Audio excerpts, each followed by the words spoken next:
Hey, it's Business Pants. It's noon. We're Free Float Media. This is the news, Who are you? right? I am not Matt Moscardi. I am Damian Rollis. Hello, Damian Got Rollis. that? I am Matt We're Free Moscardi. Float Media. We are the co-founders of Free Float Media, aiming to take some of the suck out of business news. I'm realizing today, Matt, that um, a lot of our competitors are essentially running similar stories, right? We have So it's not like we're competitors? reinventing the wheel. Can we back up to the part where we have Well, competitors? uh, it's not like we're completely reinventing the wheel with every one of the stories we select, but maybe that's a good thing. I think that the overlap will highlight how we are different, how we bring a more conversational tone and yet maintain an expertise. Here's what I like. How's that? I like that you're competitive enough to think we have competitors. I like that. Well, I mean, if we have an audience of one, Do then we? that's a considerable We do? threat to the New York Times. Congratulations, us. We've No. graduated to one person. I mean, my computer is watching, so that does that count? I count it. You're a winner in my book. All right, let's I'm ready get to begin. to the business pantsy news. Tuesday, October 29th, 2019. Let's start the clock. It's a big week for apologies in our apology tour. So both current and future apologies. Let's start with Boeing. CEO Dennis Muilenburg is currently testifying before Congress and will be there over the next 2 days. For the first time since the deadly crashes of the two 737 MAX jets, he plans to tell Congress, we know we made mistakes and got some things wrong. We own that and we are fixing them. Mm-hmm. Early reports say that the Boeing CEO has already declined to say whether he'll resign by saying, I'm focused on the job at hand. Which job is that, do you think? Do you think it's slow Okay, well, playing? we know he's no longer the. It's definitely Yeah. yeah, it's definitely not being chairwoman. Do you think No, he's no longer chairwoman of the board. does he strip himself of the president title also and just go as CEO? Like what is he which part of Well, this is he slow I playing don't know. now? We know last week that he fired someone pretty high level as a kind of a sacrificial lamb. So Kevin. yeah, I guess the president title is his last thing because he's not going to give up his $20 million salary. That's kind of ridiculous. So what else could he do? It's not like he was CEO when this stuff was. What I don't know what he's supposed to do, Matt. Well, clearly what he's supposed I to think do is I apologize think Matt's profusely. silent. Yeah. Is this just when does the apology tour turn into the promise tour for Boeing, where we promise to make everything better? We promise not to hurt and kill. I mean, that's strong. Yeah, it's a bit Sorry. that. Come on, come I don't on. know. It's it's dicey because something that we didn't report on yesterday that I had in my notes is that how strongly Boeing pushed to eliminate some of the regulation that might have caught this in the first place. Yeah, okay. So I got it's there's a lot more to learn here. I got a message from a friend of mine, an analyst, smart dude who was off his rocker about this. That this is like the unreported story Hmm. is the reported story that they lobbied heavily, but it's kind of like isn't this the way the machine works? Like first lobby for less and less regulation, then disaster hits, then go on apology tour with the people in front of the people. I mean, Dennis Muhlenberg is sitting in a room with the people he lobbied with to reduce the regulations that he then has to apologize for the aftermath of. At what point do we all say, all right, it's all political theater. Slap on the wrist. You're no longer chairwoman. Go about your business, and we're done with this. Like, or am I being a little bit too?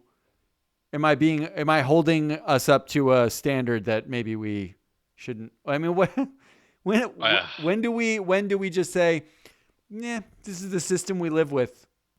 Enjoy it. I don't. Yeah, my sense is that he will eventually just lose his job so that Boeing can wash its hands of this. Otherwise, why not try to get back his compensation? Do something crazy. Yeah.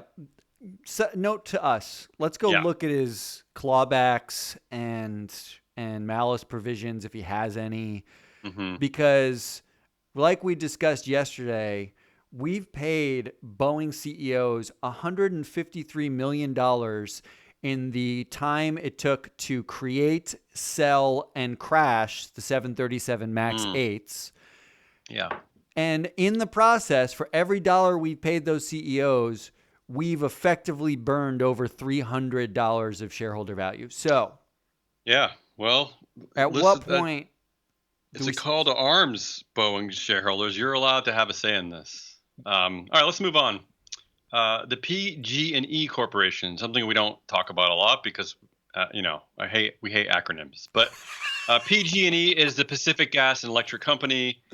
PG&E says its power lines may have started 2 wildfires over the weekend near San Francisco. Oh, man. Despite the widespread blackouts in place to prevent down lines from starting fires in the first place, more than 2.5 million Californians have already had their power deliberately shut off. And there's about another 1.5 million people will have their power shut off starting today, I think. So, PG&E, starting fires, customers don't have power. I want to start a new segment here. Mm-hmm. It's called Raise a Glass. Raise your cup. Okay. Raise your cup with me. Yeah. Congratulations, PG&E, Oh. for not being capable of doing your core business. Everybody take a sip. Okay. I'm glad you said that because I decided to do a little sleuthing to prove that I used to be an analyst. Okay. Like Inspector Gadget. Yeah. I'm not just an idiot with a beard with ugly shirts. Also that, though.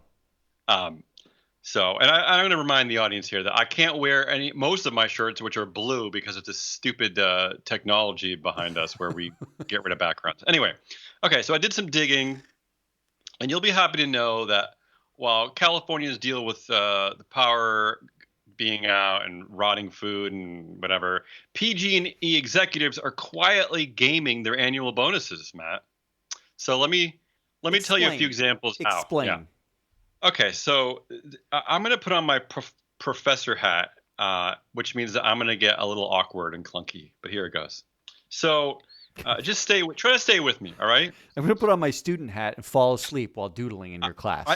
I wish I had done some visuals, but I wanted to catch you off guard on this. Okay, so just stay with me. In 2017, part of the executives' annual part of the executive's annual bonus was based on a customer satisfaction score, right? Okay. Got that? Yeah, I'm with you. And there are 3 tiers of scores they had to hit. They basically had to hit 75.9 to get any kind of bonus. 75.9 of what? Just a number? Just a number. Just a score. Customer satisfaction Okay, score. Okay, all right.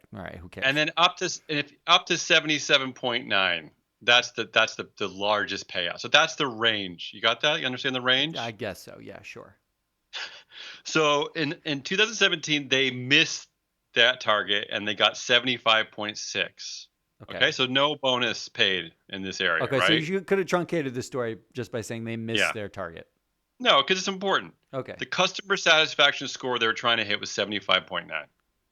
Okay? I just drew a 75.9 with a little face on it on my doodle pad. Perfect.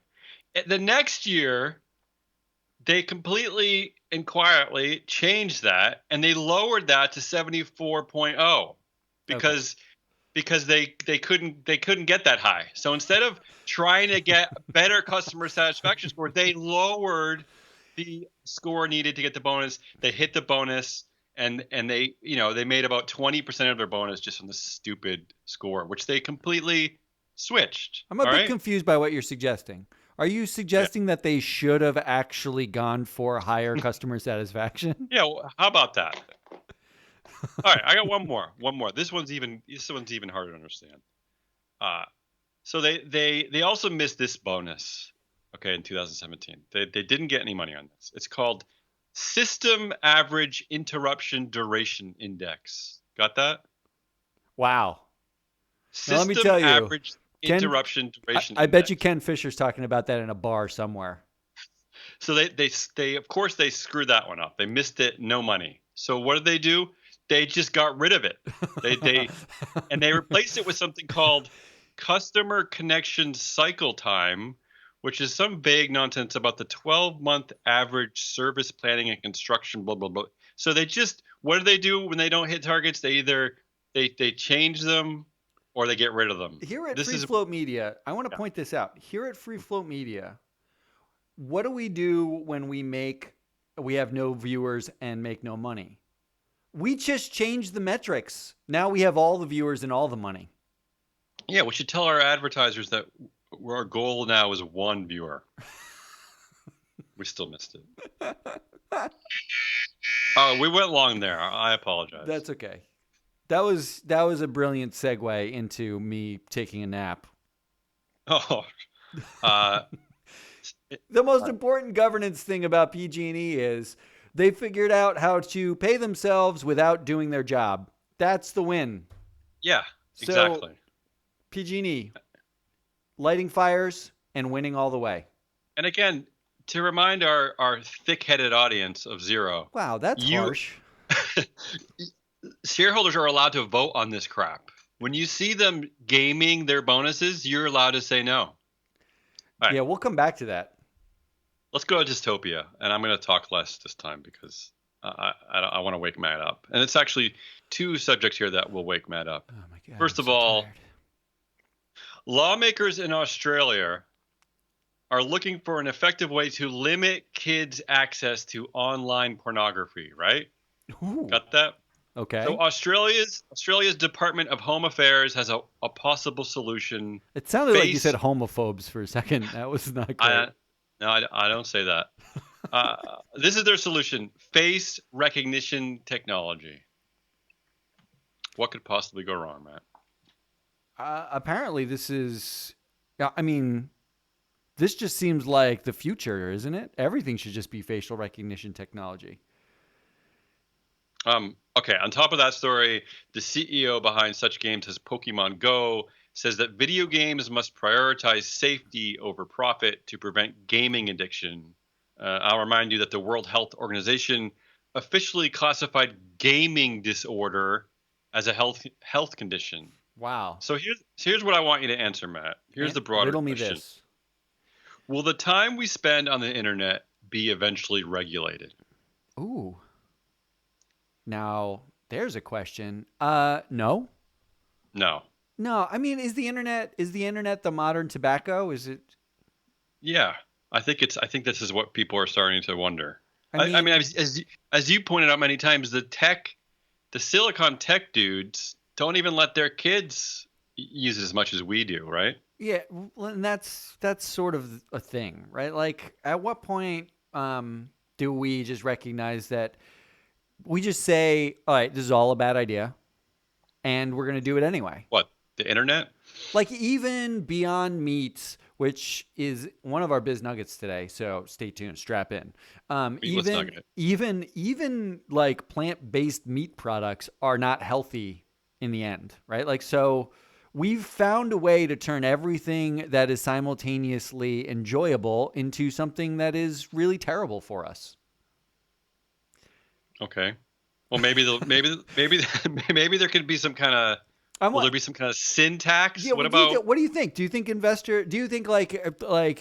do you anticipate a world in which clients basically, clients of ours, no, like investors somewhere investors basically just say, we're just going to eliminate anybody involved in the internet, anybody involved in tobacco, anybody involved in pretty much anything that's enjoyable, just eliminate from our portfolios. Is that just what has to happen? I don't know. I think that the more that we study people in general, and obviously facial recognition will help greatly with this. The more we study people, and the more we learn their habits and say like, okay, they're spending 8 hours a day on porn and 12 hours a day on video games, and they're getting obese and they're not working, and the health system is paying this much money for this person, and blah blah blah blah blah. Then yeah, I think we're heading towards looking at people as data points, right, for some other goal. Indonesia's already done it. Like, They have. oh yeah, no. So I think it's Indonesia. It's either Indonesia or Malaysia. I can't remember exactly. I'm pretty sure it's Indonesia. They have a partnership with Fitbit, in which they track the health of the population. That they hand out Right. devices. They track the health of the population, and the goal is to like limit the health damage that can happen to them. Okay. But isn't that just, I mean, between that and putting tracking devices on telephone poles, which already exist throughout a lot of places in Asia, isn't that just kind of like every person is a data point we can capture? Yeah, I think you're right. God, it's And so dystopian. It's such a sad segment. Speaking of Fitbit pops up in our next segment. So let's jump over to big data. The biggest of the big. As we discussed yesterday, this is not FANG. This is big data. Okay, people?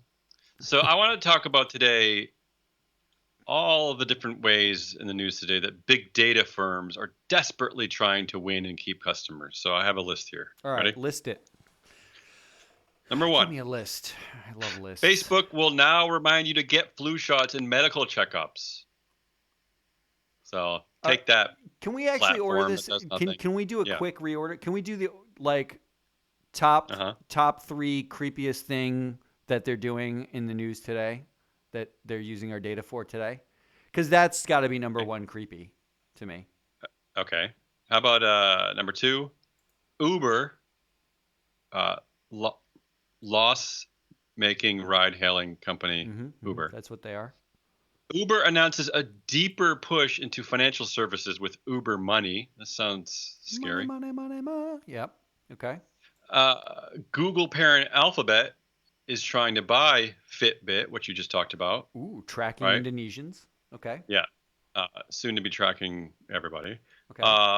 Amazon Yeah. is making 2-hour grocery delivery free for all Prime members. Definitely least creepy.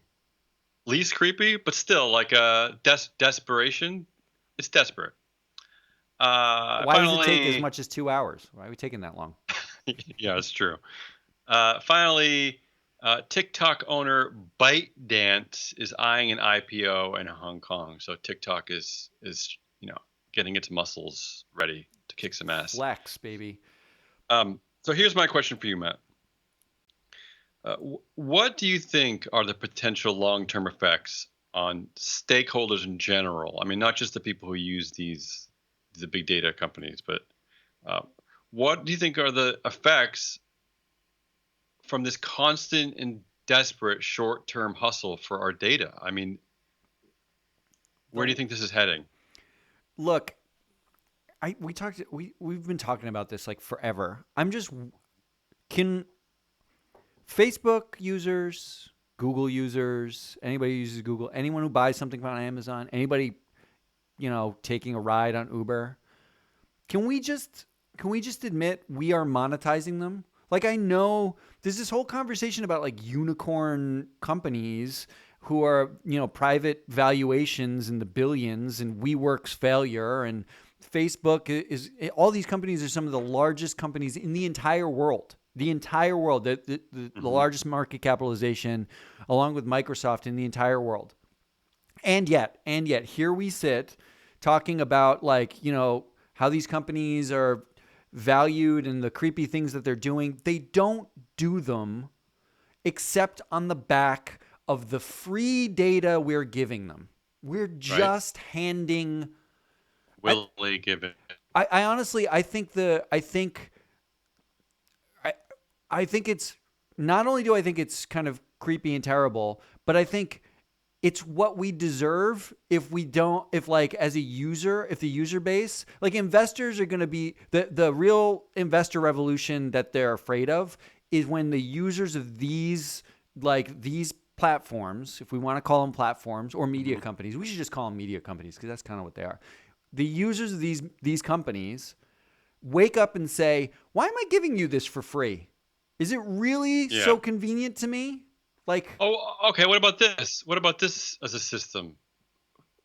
What about the idea that users of these enterprises should be like small percentage shareholders who get dividends based on the data they contribute? Is that a possibility? that sounds brilliant, and there's no way. I mean, It'll there's never just no happen. way. They're never going to give Well, that up. they're not going to give it up, but as you know, we've been talking about it a lot here in the United States for all of our European listeners.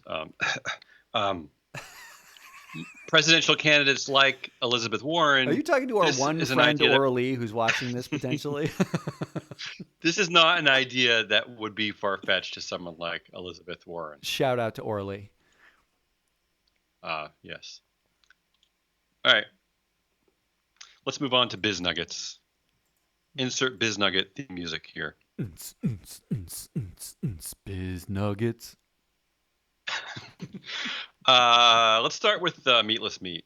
Oh, I like getting right to the heart of it. I'm sad that most of our audience missed our summer shows because this is really where the birth of Meatless Meat came to fruition. But okay, in today's news, Beyond Meat, one of the pioneers in Meatless Meat, has announced that it turned its first profit, right, topping estimates, but shares went down. Why? Why did the shares go down, Matt? And then when you answer this. Would this happen in tech? Is this like a tech. Meatless Meat thing, or what's the deal? I think they're considered tech. Okay. I mean, it's like health tech or food tech. Yeah. Well, so all right, let's do the you have a lot of questions to answer then. Okay. Because Meatless Meat, I mean, the post IPO, they were the only one. They're like the only. They're the success story of the year, aren't they?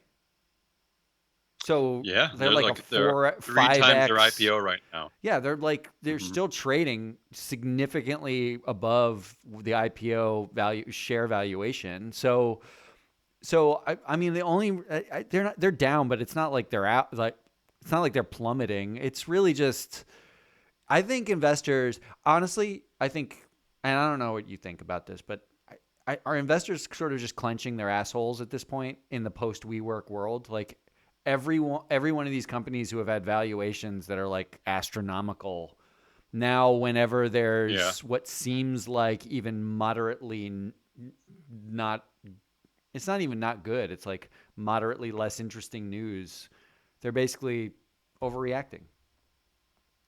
I feel like except that they're beating their estimates. They're making money. They're like turning around the fast food industry. I mean, they're in the news. I mean, I don't know. It seems like they should be rewarded for this level of success. I don't. This is why idiots like me can never follow the stock market. It just doesn't make sense to me. It's like drama. It's just drama to me. It's like, yeah, okay, shares dropped. And I get where some of the drama comes from. Like, oh, there's competitors and, all the major, meat providers and are getting into this space, and that's going to dilute their market share. And I get those like technical answers, but it does seem like it was dramatic for them to go up 400%, and it's dramatic for them to go down after they actually turn a profit, which is what we've been desperately seeking from a unicorn. So I think what you're saying is that analysts are petty. Oh, geez. All right, let's move on. The next biz nugget, speaking of analysts, Estee Lauder was downgraded, okay? And here's why. Analysts cited that teenagers are wearing less or no makeup, right? Is this true? So, does your daughter wear makeup? Two things. Okay, this is where we're going here. Two things. First of all, my daughter and her friends would say it's bullshit, right? So that's one set of analysts. The other thing is that I looked at the analysts covering Estee Lauder for Piper Jaffray, because these are the analysts who downgraded them. So her name is Erin Murphy, right? She works at Piper Jaffray and covers Okay. Estee Lauder. Okay. Uh, it's interesting to note that before working for Piper Jaffray, she actually worked for ExxonMobil's Gas and Power Marketing Group as a natural gas negotiator and a senior supply demand planner. So, what? I don't know. I don't know. I was honestly, the reason why I looked this up is I was like, this. I bet you this is a man. This is like a white weird dude. So I applaud that it's actually a woman covering Estee Lauder, but I don't know. I put this in my blowhard index because I don't believe in the analysts. Yeah. Sorry, I sorry, mean, Aaron Murphy. I like whenever there's a proclamation like teens don't wear makeup anymore. I mean, it just Right. it feels like one of those things Yeah. that like, okay, teens also, you know what? Teens also, Yeah. especially boys, they also like to wear their pants down slightly so that their underwear shows. So, or was that in According to the 1999? executive at Exxon, It just all according to the seems executive at random to me. Exxon, teens don't wear makeup. Okay. It's random. All right. The NFL Players Association announces it will collaborate with the Collegiate Association to explore how college athletes could start getting paid. This comes after California becomes the first state to pass a law that would allow college athletes to get paid. So here's why I bring it up, Matt. Are these more and more early seeds of a potential labor revolution in our country? Is this part of that? Like the tech unionization, strikes at GM? What do we think? So yes, it's a biz nugget, so we'll keep it. Okay, No, you can move don't on. know. I don't know. You can just say yes. I actually, I think this is kind of like an amazing switch. I still think like entrenched power, we're not talking about like these entrenched powers are not going to give up, a whole lot. I can't imagine, but it is a big, and I do have a segment True. like for the ball pit segment, the data ball pit. I want to talk about this. We should watch this. Okay, so yeah, we'll go to the ball. We'll save this Let's for the get ball another pit. But beer I think and what come Matt's back to saying is this. that colleges are going to raise ticket prices, so everybody wins. All right, so our last biz nugget. Virgin Galactic CEO George Whitesides. I think that's a perfect name for the Virgin Galactic CEO. It sounds like a Star Trek character. George Whitesides expects there is a market for about 2 million space tourists with tickets priced at $250,000 per person. So when I saw this, I thought it was kind of ridiculous and stupid, crazy, until I looked this up that there are about 14 million millionaires in the world. So all you need is about 12% of that group to jump into a spaceship. So I'm going to leave you with one final question for the day, Matt, before I hand it over to your ball pit. Please say it that You're way a next millionaire, time. right? Yeah, it's Okay. true. Yeah. You're a millionaire. Mhm. So what do? Buy a home for a homeless family or take a 90-minute flight? Oh, come on. I think the answer is obvious. First of all, if I'm a millionaire, my response is the same as all millionaire responses. Is it my responsibility to buy everyone a home?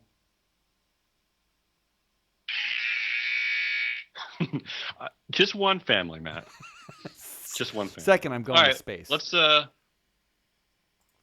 jump into your ball pit I love it when you with say it that way. with fervor. Okay.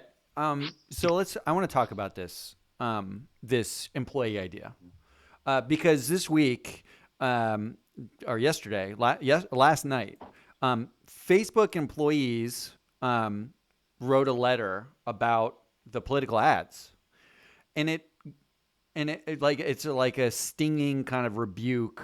It wasn't a lot of employees, obviously, but it was a stinging, and they made it public, and it's a fairly stinging rebuke of what it is Facebook's doing. And it got me sort of thinking about the idea of employee activism.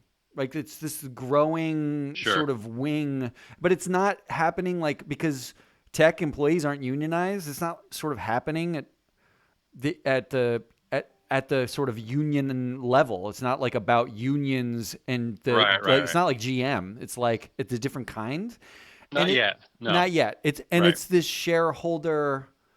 It's sort of Facebook employees or Amazon did this as shareholders, right? Like that last year or earlier this year, they voted on a proxy about climate change at Amazon. So it got me thinking, like, what is the industry that is the most likely to sort of see employee activism, Okay.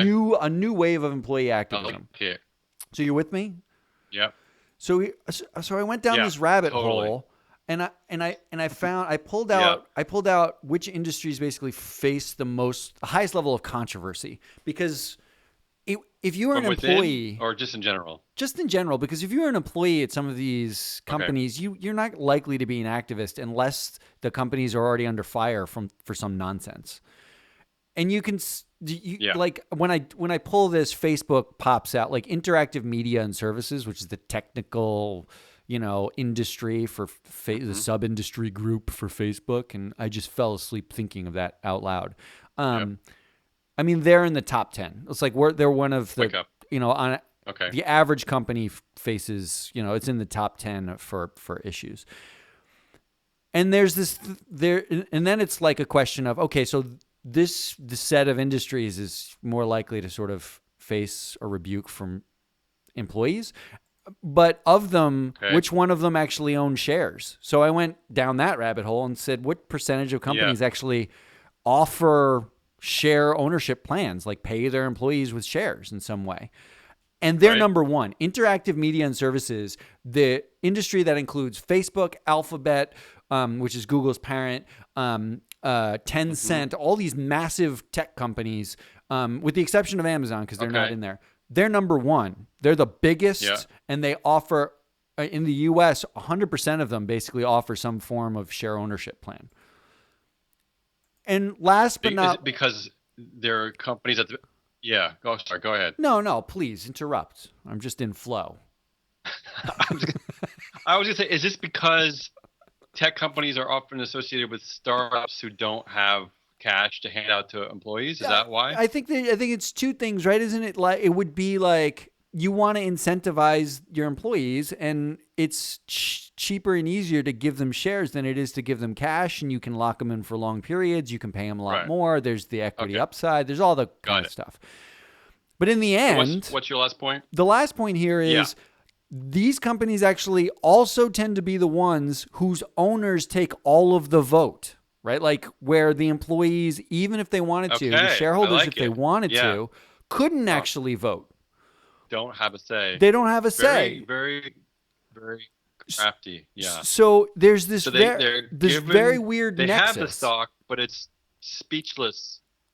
Right. Effectively, they're left writing shareholder letters. But there is one company. Well, you know what? Yeah. There's one company for which this is not true. There's one company that kind of sits in big tech. Okay. They offer share ownership to their employees. They're the dominant shareholder, like the founder, leader of the firm, owns less than 50% of the power, and they're exposed to some sort of controversy. So there's one company where you can expect the employee uprising to start in earnest. Do you want to take a guess of who that is? Oh, I like it. Take a guess. Uber. If you guess this, that Uber would be a good guess, actually, and is false. Wrong. The winner is Tinder. Yeah. That's right. Oh, really? I didn't even know Tinder was its own company. It isn't. Tinder? It's a subsidiary of IAC Interactive.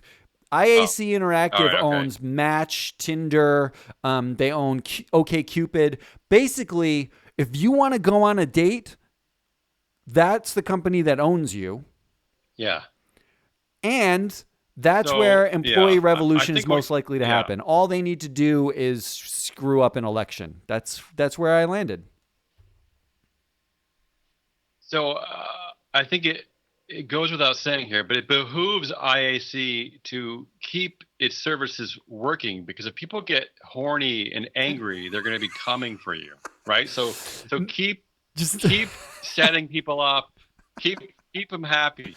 Just Right? not in This is what you're Australia. saying? Just not in Australia because you won't be able Right. to get Well, there will be the we'll facial be recognition won't there. allow We'll you to have get like horny. full. Yeah. Yeah, we'll have like a billboards with like kids' faces and like this is what your kid did today. All right. Thanks, Matt. That was a good ball pit. I like that one. That's all we got. That is all Went a I little have. long, but this is October 29th in the books. We'll see you tomorrow. Business Pants. Thanks, Damien.